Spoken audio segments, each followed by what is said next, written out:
ਜੀ ਕਰ ਮਜ਼ਦੂਰੀ ਤੇ ਖਾ ਚੋਰੀ, ਜਿਵੇਂ ਕਰ ਮਜ਼ਦੂਰੀ ਤੇ ਖਾ ਚੋਰੀ। ਆਹ ਨਾ ਪੁਰਾਣੀਆਂ ਚੀਜ਼ਾਂ ਵੀ ਨਵੀਆਂ ਹੋ ਜਾਂਦੀਆਂ ਨੇ ਜਦੋਂ ਰੰਗ ਹੁੰਦੇ ਨੇ। ਆਹ ਦੇਖੋ ਰੰਗ ਹੋ ਰਿਹਾ ਪੂਰੇ ਭਾਰ ਨਾਲ। ਚਾਚਾ ਕੀ ਨਾਮ ਆ? ਹਾਂ ਚਾਚਾ ਦਿਲਦਾਰ ਰੰਗ ਸਾਜ਼ ਦੇਖਿਆ ਰੂਹ ਨਾਲ ਫੋਮ ਨਾਲ ਰੰਗ ਹੋ ਰਿਹਾ ਜੇ।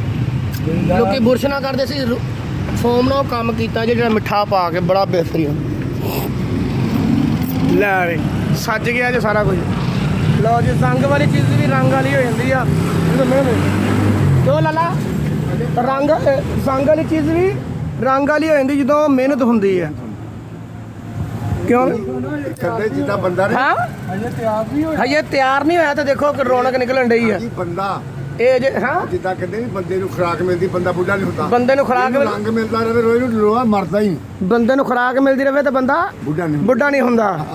ਤੇ ਇਹਨੂੰ ਰੰਗ ਮਿਲਦਾ ਰਹੇ ਰੋਜ਼ ਤੇ ਲੋਹਾ ਖਰਾਬ ਹੀ ਹੁੰਦਾ। ਲੋਹੇ ਨੂੰ ਰੰਗ ਮਿਲਦਾ ਰਹੇ ਤੇ ਇਹਨੂੰ ਜ਼ੰਗ ਨਹੀਂ ਲੱਗਦਾ। ਆ ਤੇਰੀ ਖੈਰ